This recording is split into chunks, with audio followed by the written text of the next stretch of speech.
Fighting for freedom, liberty, and the restoration of the Constitution.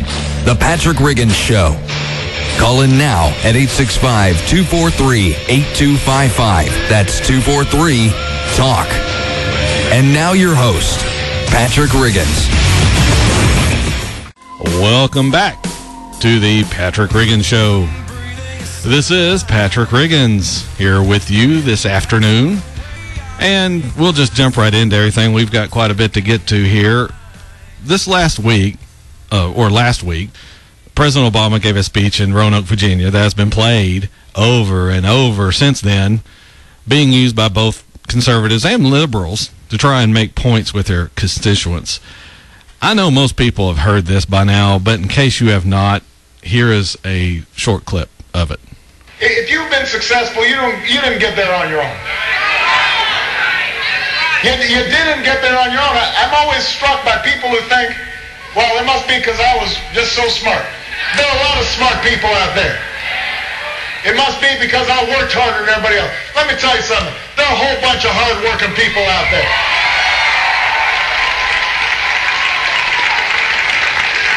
If you were successful, somebody along the line gave you some help. There was a great teacher somewhere in your life. Somebody helped to create this unbelievable American system that we had that allowed you to thrive. Somebody invested in roads and bridges. If you got a business, you didn't build that. Somebody else made that happen. And there it was. I'm sure you guys have heard that over and over already. This clip has been sliced and diced and taken out of context so many times it's almost comical. Over and over, conservative commentators have taken what the president said to mean he doesn't think the people who have built successful businesses did it themselves. Clearly, this is not what he meant. And to try and pass it off as that is an insult to anyone who is the least bit rational in their thinking. But over the past 2 weeks, both radio and television hosts have been mischaracterizing what he was saying, and obviously thinking their audience is either too dim-witted or robotic in their thinking to realize it. I don't know if that speaks more to the lack of respect for these people that these people have for their audiences, or if the previous description of their audience is correct. Either way, clearly the president is talking about the roads and bridges being built by someone else and making it possible for businesses to thrive. Being a big government type of person, this opinion should not surprise anyone. The outrage should not be so much about him having this attitude, but that Congress continues to vote in such a way as to allow this type of sentiment to prevail in Washington. I've mentioned it on this show before, but in case you missed it, here is a clip. We were here first. The government came second. We are not born with government, but we are born with our rights, our freedoms, and our liberties. I repeat this over and over on this show, and I refuse to stop until every American understands this simple yet essential concept. Unfortunately, the president and people like him have a bigger megaphone than I do. But in the end, the truth will always win out. Sometimes it just takes a little bit more patience and time. As far as the president is concerned, government is the sole reason why people are successful in this country. If that is so, how did people survive in the early West where there was not any government? When mountain men, pioneers, cowboys first traveled out west into Indian country, there was no American government out there making trails, clearing out the forest for a home and farm. Before those areas were even accepted as states, how did they get along without the federal government? How did they become successful without government programs to help them along, to provide housing and food? The answer is they were successful because they were free. They had the freedom to make their own way, to provide for themselves without having the government take almost half their earnings in taxes, sometimes more than that over this country's history. This all harkens back to what I was discussing a few weeks ago concerning the American dream. And here's a clip from that show. The American dream is defined by Obama as being a good and loyal citizen, dutifully going to work, paying your taxes, and living according to how the government wants you to live. And only then are you living the American dream. You see, it's much easier to change the definition of something than to change people. By changing the definition of the American dream, people will begin to work towards that instead of that pesky old definition we used to have of everyone having freedom and liberty and being created equal. If Obama and his little band of like-minded socialists can redefine the American dream so that the results and rewards are what define it, then only the fact that you have them will matter, not how you got them. If the government is the one providing that outcome, then people will start to see it as integral to achieving this new definition of the American dream. In doing so, the government will be just one step closer to defeating these ideas of freedom and liberty.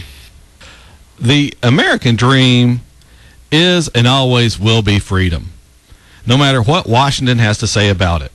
Don't think for a minute, though, that a whole lot of Republicans don't buy into what the president is saying. Sure, they'll oppose it just because it's coming from the other side of the aisle, but they are not in any hurry to bring us back from all the socialism being imposed on this country. Just look at their voting records. They are all guilty of selling out their principles in order to make, quote, progress, unquote, on their particular agenda. These politicians will tell you these things have to be done in order to get legislation passed. To that, I say they are demonstrating they have no moral principles. I have used this example before, but how do you negotiate with the devil? The answer is you cannot and should not. Bargaining away what you stand for gains you nothing. Even if you get your piece of legislation passed, you have still given away a fellow citizen's rights and freedoms, which is what 99% of the bills being passed in Congress do to one degree or another.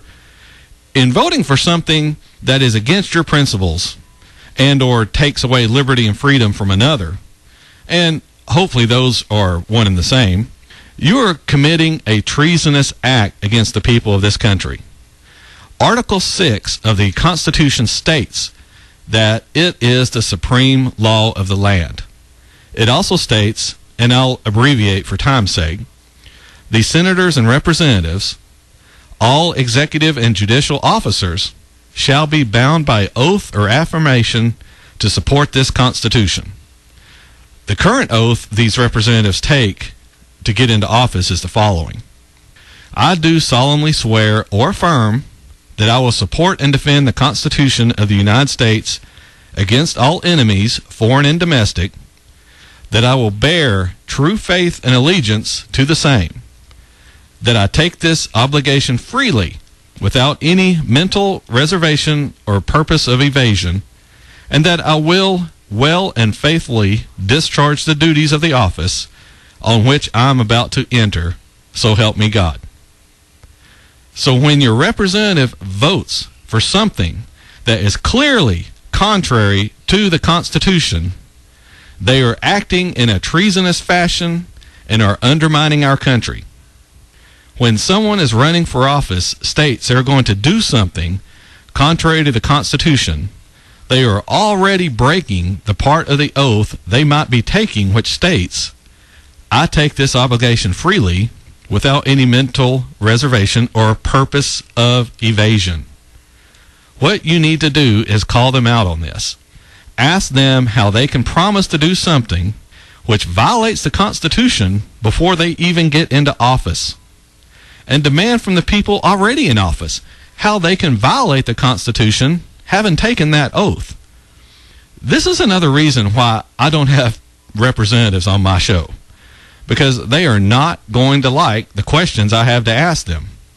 And more than likely, I'm not going to accept or even want to hear their lame excuses about why they voted on something that takes away freedom and liberty. Oh, they'll say they're just reauthorizing something that has already passed by a previous Congress. That is not an excuse. Unless you are on record with having voted against these laws and are actively working to undo all this governmental control, then you are a part of the problem, my friend. You don't deserve the support of any freedom-minded American, and in fact should be run out of town for voting the way you do. Either side, too, not just Republican or Democrat, because freedom doesn't care what you call yourself, what label you have, who supports you, or who you're running against. All we care about is whether or not we're losing freedom or gaining it back. Any other discussion is a waste of time. If you are working towards more freedom, then you are working towards having government obey the Constitution and upholding your oath. If you aren't, then you are violating your oath and a traitor to this country. We don't need a war on terror. The terrorists have only attacked us a few times throughout our country's history. What we need is a war on these freedom-robbing people in government. They are constantly attacking our government and what it stands for. They are the domestic enemies that are mentioned in the oath I just read. So we'll jump to, we're coming up on the end of the end of the half hour here already. Boy, I get going on something and the break comes right up. So sorry I didn't tell you. Volleyball. Yeah, Tori is beach volleyball. Yeah, he is transfixed. We're winning 15-11 though. All right, we're up on the end of the half hour here. We'll take a quick break. When we come back, we'll get to a couple other things. We've got a couple of calls holding. We'll try to get to them and more here on the Patrick Riggins Show. Stay with us we'll be back in a couple of minutes.